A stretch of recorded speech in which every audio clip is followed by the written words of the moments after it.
What is up, YouTube? What is up, Christianthology family? So, if you guys, I don't know if you guys know this website, but it's called Ashley Madison. So basically, the website is a Tinder for cheaters. So it's a Tinder for cheaters. So basically, if you're married or you're in a relationship or whatever, you want to cheat on your spouse or your partner, you log in, you make an account on the website, and you find whatever you want to be with discreetly. So if you want to be with a man, it's on there. If you want to be with a woman, it's on there. So if you need someone to cheat with, it's on there. That's what the website is. So it's basically a Tinder app for cheaters. So basically, it kind of bypasses. Tinder is also like a hookup app. So it's basically easier than Tinder, if you understand me. It's easier than Tinder if you want to sleep around. So let's get to the video. This is the chief strategic officer defends the ethics of the controversial company. So basically, he's defending why Ashley Madison exists. All right, let's get straight to the video. And also, if you remember, Ashley Madison got hacked, and a lot of people information got leaked. A lot of people that were on the website, cheating on their wives, on their husbands, was on there. So I think it happened in 2015. So just look it up, Ashley Madison. They talk about it. It's like a whole thing, it's a whole scandal. A lot of names got listed. Some famous YouTubers. So basically, the YouTube couples that make a lot of money on YouTube. Some of them got exposed. It was a sham. It was just for views, to make money on YouTube. So a lot of them got exposed. Let's get straight to the video, though.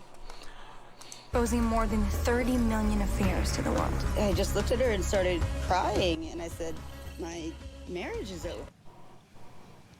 All right. That was a clip from a new podcast called Exposed: The Ashley Madison Hack, chronicling the data breach that you may remember happened in 2015. Joining us this morning to discuss how the brand turned itself around, rebuilt, and continues to grow a decade later is Paul Keeble, Chief Strategy Officer for Ashley Madison. Good morning, Paul. Good morning. Thanks for having me on. Yeah, well, there's lots to talk about with you today, and we're going to jump right into it. Just for context for people at home, Canadian actress Sophie Nélisse from the hit television series.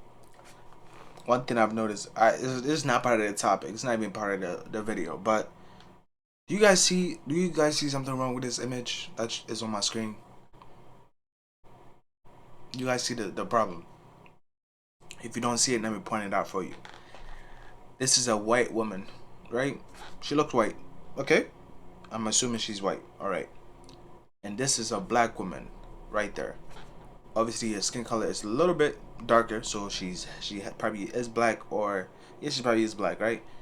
Okay, you guys see the hairstyles, the two different hairstyles on these two ladies. Okay, you see it. Let me point something out.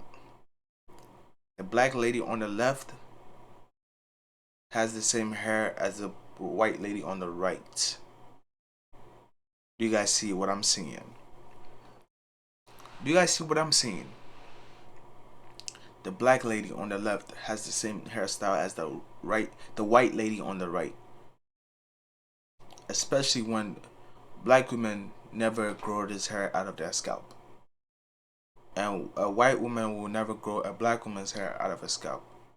You never see the opposite. You never see a white woman having a black woman's hairstyle. But you always see a black woman with a white woman's hairstyle. Do you guys see this? It's like the black woman is looking up to the white woman as this savior, this God complex. Why, as a black man, do you want to look like this white woman with blonde hair, like dirty blonde hair? Why do you want to look like her? Do you guys understand where I'm coming from? And let's be honest, like, it's never going to change. Women, I don't know, they attach their weaves and stuff like that. They love it for some reason. But it is what it is, right? I think everybody has their own thing. So, but if you're gonna wear a wig or a weave, I would say make it look like your natural hair. Make it look like your natural hair. So when a man looks like you, it's like, okay, she loves herself. Her hair looks real, looks nice. I wouldn't even know if it's fake or not, cause it looks like yours. But when I see you like this, I know this hair is not yours. So it just automatically points to me that you're insecure. And you don't love your natural hair. You don't love yourself. Because if you have to change your color of your hair and wear fake stuff on your head, are you really secure about how you look? The way God has made you. You guys get where I'm coming from with this? Do you guys get where I'm coming from with this? As a black woman, you gotta love yourself. It's a lot of black men that love your hair, your real hair, not this, not this. And on your left hand, it doesn't look like a wedding ring. So you're doing something wrong. You're doing something wrong. I'm not saying you're ugly or anything, but ma'am, that hair doesn't look good on you. The one that looks good on you is your natural hair that you've taken care of.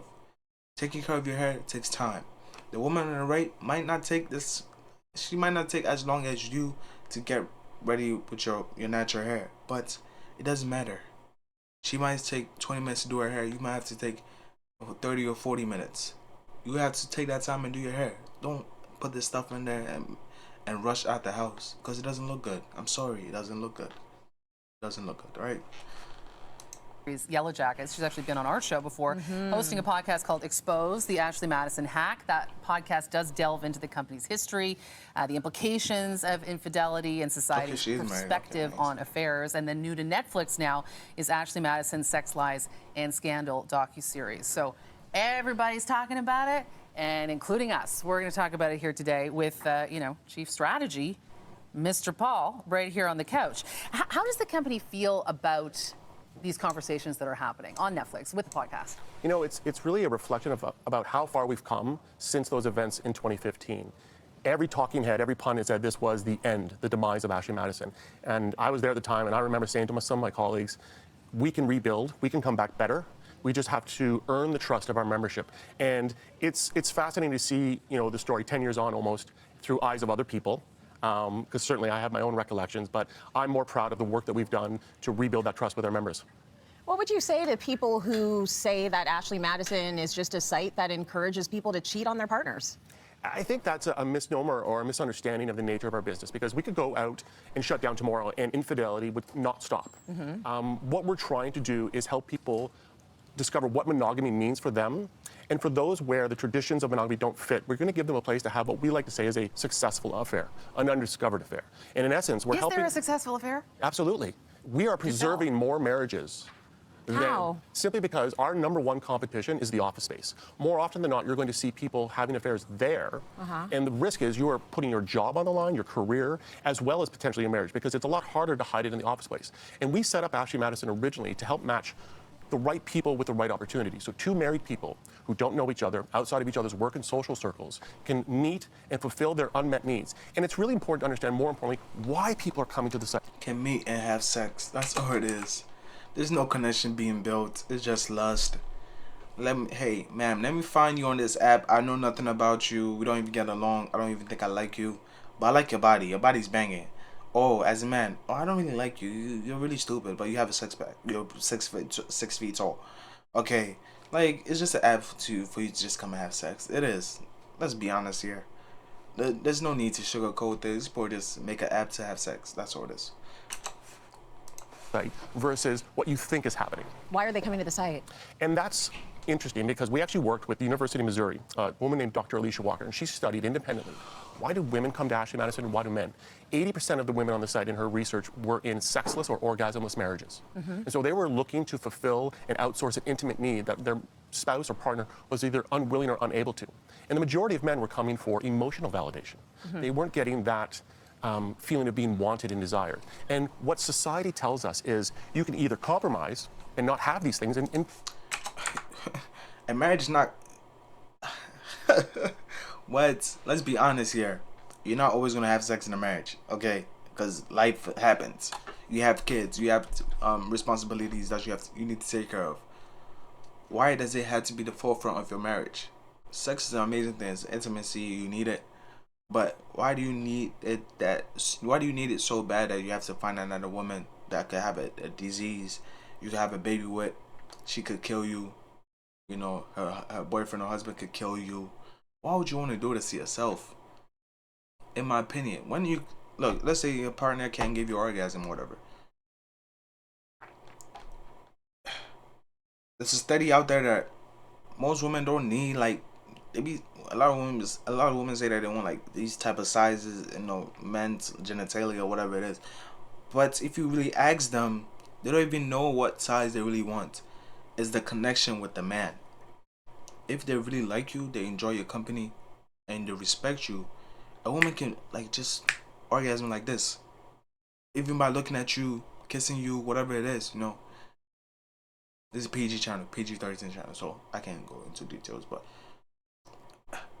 if a woman loves you and if a man loves you, he's gonna try and please you. That's what men do. Men try to please that woman. Women try to please that man. So that means there's something else going on. That's why they're not having good sex. Or their sex is not intimate enough for them to both orgasm or whatever. Because they don't actually have time for themselves. They're actually not speaking to each other. They're actually not communicating. They're not doing none of that. Quite frankly, be a little bit unhappy within your relationship. Or you can divorce, which is financially costly, emotionally costly. And if you have children, it's not exactly the easiest path. So we're offering a different route. And what I said about successful affairs is the idea of being undiscovered. And so in doing it in a bit of discretion, you can have what you want. You're jumping over the ethical. You're jumping over the ethical. And I have to ask you this. Your business model is unethical. How do you reconcile the fact that you are ruining lives with your business model? How do you put that all together and have a good sleep at night? Well, I honestly, I've been with the company for more than 10 years, and I talk to my members on a very regular basis. And I would argue we preserve more marriages than we end. Absolutely, fundamentally. Marriages where lying is happening. Listen, you can lie to yourself or you can lie to your spouse about your happiness and whether or not your needs are being met. And again, we could go out of business tomorrow. These feelings, these desires, and these actions are not going to stop. But you're certainly giving access to people to conduct themselves in a way that, the idea of a marriage does not contain that kind of sanctity. And I think the implication there that women are being empowered sexually by this is a bit of a dangerous one. But really, the company seems to move towards danger. I mean, the controversy and the divisiveness that exists, a lot of companies seem to back away. The popularity, let's be real, has increased. So how does that make sense? And how do you reconcile that with the job that you do? Yeah, absolutely. I think my job isn't to go out and convince a happily married couple to have an affair. If I could do that, one, my boss, please, I need a raise, we would be a multi-billion-dollar company. In fact, what we're trying to do is tell people about the truths, what's happening in the world of infidelity, what's happening behind the scenes of Ashley Madison, and not trying to convince people to take this route. You guys hearing me? Basically said, boss, give me more money. I just ruined a marriage. I need more money, basically. And increasingly, it's not just infidelity, even though that's our obviously bread and butter. Life is short, have an affair. About 20% of our membership right now is represented with people who would call themselves non-monogamous and disclose to their partner. So that might be a polyamorous relationship, an open relationship. There's a great spectrum of these types of activities, but they still desire the discretion that our platform offers. And from an ethical standpoint, we're very honest and upfront about our business. Again, I said what our tagline is, there's no ambiguity about the nature of our business. Whereas if you go to some other dating sites, we've seen reports that even today, Tinder has up to 30% of their membership are married people pretending to be single. So we're actually doing a service to the other dating sites to pull these people away from them to come to our site where our daters are more honest about their intentions. When you talk about the discretion, though, and the protection, so much has been said about the data breach. Are you offering any stronger, actual, honest protection at this point? Well, I would push back on whether it was honest before or not, but that's not really here nor there. Absolutely. You couldn't be in business today, after what we went through, if we had not invested millions, tens of millions of dollars in our security, our privacy, and our discretion. And I often tell my team and my colleagues, it's a Sisyphean task. Every single day we wake up, we have to push that boulder up the hill. It's not a check mark where we say, oh, security's done, we can walk away, don't have to worry about that today. So every new feature, every new product, every campaign, everything we do has privacy, discretion, and security imbued in it. And that is what drives the company forward. And it's enabled us to, rebuild that trust with our members. At 2015, we had about 36 million members. We've had more than 50 million new members join since then. So clearly, we're delivering on an expectation for our membership. Well, Paul All right. Keeble. Paul Keeble, everyone, Chief Strategy Officer for Ashley Madison. That's basically it, man. The guy just defended cheating. Satan is Satan. Satan. You. Satan, you. Oh man, you're deceiving his people, man. Deceiving his people. But we know what happens at the end of the book. God wins.